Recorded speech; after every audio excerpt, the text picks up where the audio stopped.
Et si les objectifs et les buts que nous fixons n'étaient en fait pas les bons objectifs à atteindre? Est-ce que vous êtes déjà posé cette question? Si vous voulez en savoir plus, restez avec moi.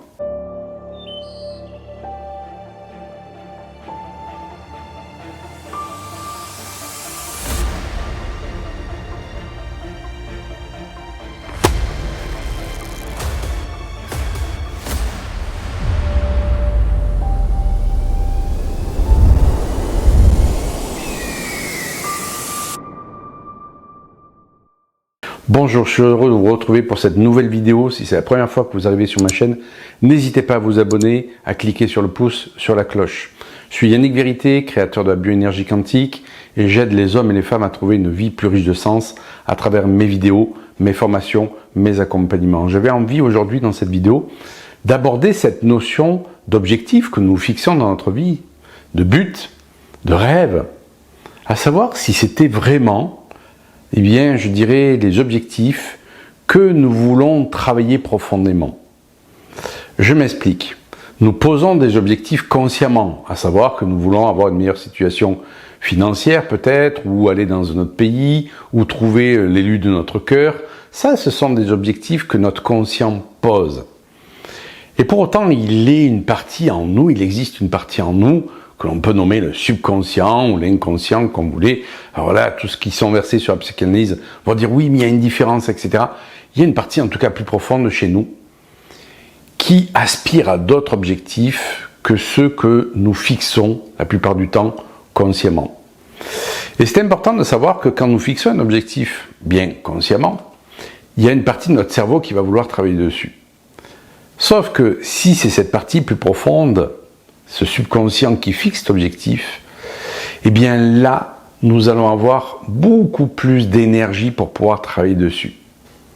Pourquoi? Parce que c'est quelque chose qu'il veut résoudre, c'est quelque chose qui le met sous stress, mais que nous ne conscientisons pas forcément. Alors, pour illustrer un peu ce propos, j'ai quelques exemples. C'est ce que j'appelle, moi, le grand domino, le gros domino. Ça veut dire que si j'arrive à cibler, en fait, cet objectif, eh bien, il va y avoir une réaction en cascade qui va faire qu'il va y avoir plein d'autres objectifs qui vont quelque part se réaliser. C'est un exercice que je vais faire dans mes formations, à savoir que je demande à tous les participants de prendre une feuille et de noter 3 objectifs qui leur tiennent vraiment à cœur dans leur vie. Des objectifs qu'elles veulent atteindre, qu'elles ont vraiment envie d'atteindre. Et ensuite, je les fais mettre en binôme. Et je dis, eh bien, aux autres personnes, vous allez tester quel est l'objectif prioritaire dans cette liste. Et il s'avère que la plupart du temps, dans 95% des cas, eh bien, l'objectif prioritaire que le subconscient, veut travailler, n'est pas dans la liste. Il est en dehors de la liste. Ce sont des objectifs qui sont posés, bien entendu, consciemment. Et c'est ce qui m'a fait dire au fil du temps, au fil des années, que beaucoup de personnes arrivaient dans des cabinets de consultation ou en séance de coaching et allaient travailler sur des objectifs en fait qui n'étaient pas prioritaires pour leur subconscient. C'était prioritaire pour la personne au niveau consciemment, ce qu'elle voulait atteindre. Mais en fait, il y avait plus important pour l'être en fait. Puisque les objectifs au niveau, je dirais, du subconscient sont des objectifs de l'être.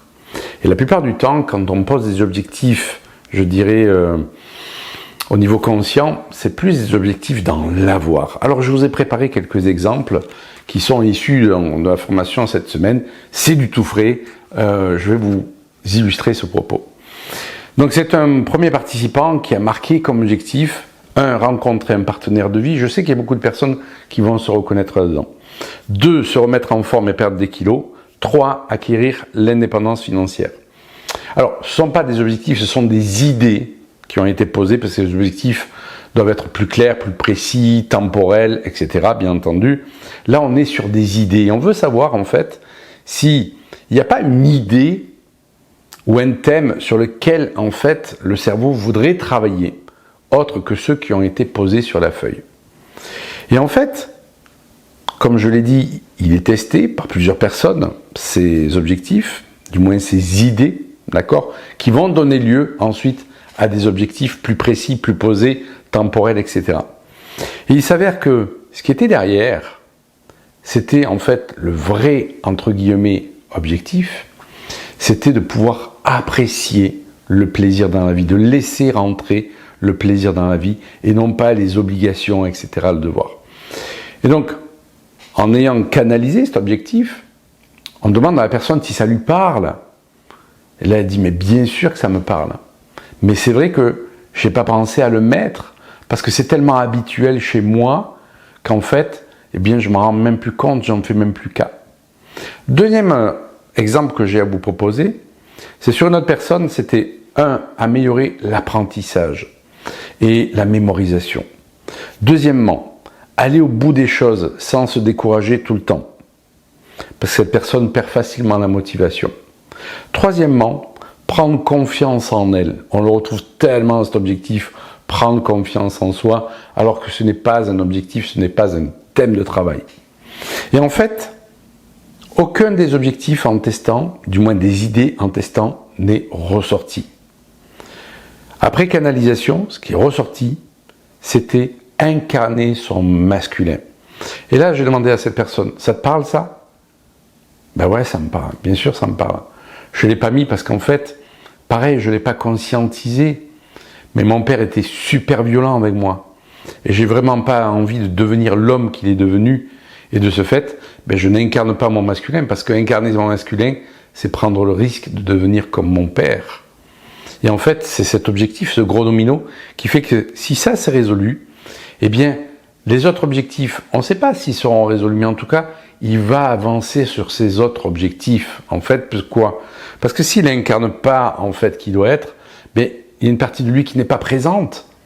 Et donc, difficile d'être dans l'apprentissage, dans la mémorisation, d'aller au bout des choses, d'avoir la motivation, et puis de prendre confiance en soi. Comprenez? Et donc, c'est ça qui est important, c'est se dire, ok, les gens, quand ils viennent en consultation, me parlent de l'arbre qui cache la forêt. Moi, ce qui m'intéresse, c'est pas l'arbre qui cache la forêt, c'est la forêt qui m'intéresse.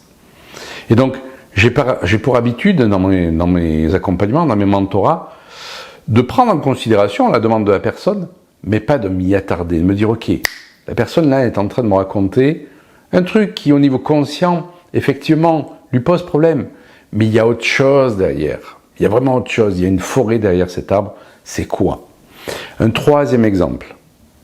La personne, son objectif, c'est arriver à parler en public. Je reprécise qu'en fait, ce sont des idées qui sont testées, pas des objectifs, parce que je suis d'accord, un objectif doit être précis, clair, temporel. Les coachs et thérapeutes connaissent bien ça. On est sur des idées, mais si l'idée déjà n'est pas ciblée, l'objectif ne le sera pas. Donc c'est important de cibler l'idée pour ensuite peaufiner l'objectif. Et donc l'idée, c'était 1, d'arriver à parler en public, 2, d'exprimer ses émotions facilement, c'est une personne qui est assez réservée, 3, trouver un lieu de vie agréable.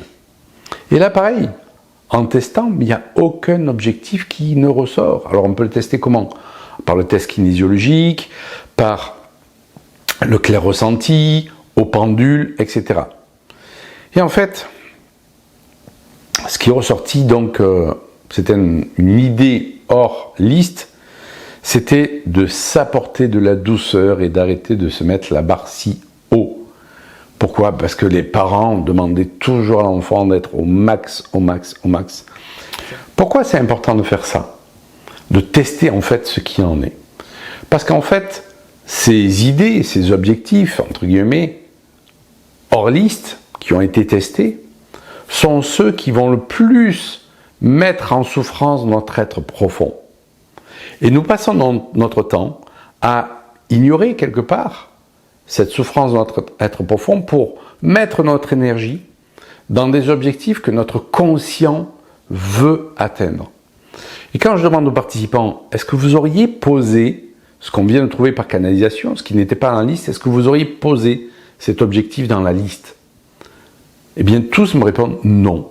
On n'aurait pas pensé à le mettre. On a conscience de cette souffrance. Pour certains, ils pensaient que c'était résolu. Pour d'autres, ils pensent que c'est habituel. D'autres pensent que c'est une fatalité. D'autres pensent qu'il y a plus prioritaire que ça à travailler. Mais en fait, la priorité, c'est ce qui va le plus mettre votre être profond en souffrance. Et donc, pour se libérer de cette souffrance, qu'est-ce qu'il va faire? Il va mettre le maximum d'énergie bien plus que quand on fixe un objectif que j'appelle accessoire. Ceux que je vous ai cités, qui étaient dans la liste, pour moi, j'appelle ça des objectifs accessoires. Ça ne veut pas dire que ça ne sera pas des objectifs à un moment donné. Ça veut dire que ce n'est pas la priorité. Et en fait, ce qui est important, c'est de travailler sur la priorité. Et ce qui va prendre le plus d'énergie dans votre corps, dans votre psychisme, c'est justement ce qui stresse le plus votre être profond. Certains l'appelleront le subconscient, d'autres l'inconscient, vous l'appelez comme vous voulez, mais en tout cas, c'est quelque chose qui pulse à l'intérieur et qu'il est nécessaire de travailler en premier. Ça veut dire que quand vous fixez des objectifs, que vous allez chez un thérapeute, que vous avez besoin de vous faire accompagner, posez-vous la question de savoir s'il n'y a pas quelque chose de plus profond que vous n'avez pas noté là. Et si vous êtes thérapeute, que vous n'avez pas l'habitude de travailler comme ceci, ben cette démarche, elle est très intéressante. C'est des pépites qui ressortent à chaque fois et la personne va vous dire « mais oui, ça me parle, oui, est-ce qu'on peut travailler là-dessus ?» Bien sûr qu'on peut travailler là-dessus. Et quand on travaille là-dessus, on s'aperçoit que les autres objectifs qui avaient été notés, soit sont atteints, soit revêtent moins d'importance, ils sont beaucoup moins importants aux yeux de la personne, et quelque part, ben, l'attention va être mise là où il faut. Voilà, c'était important pour moi de partager ça dans cette vidéo, puisque je le fais tout le temps moi, dans mes semaines de formation, et donc j'avais envie de vous partager cette pépite. Je vous dis à tout bientôt pour une prochaine vidéo. Ciao, ciao.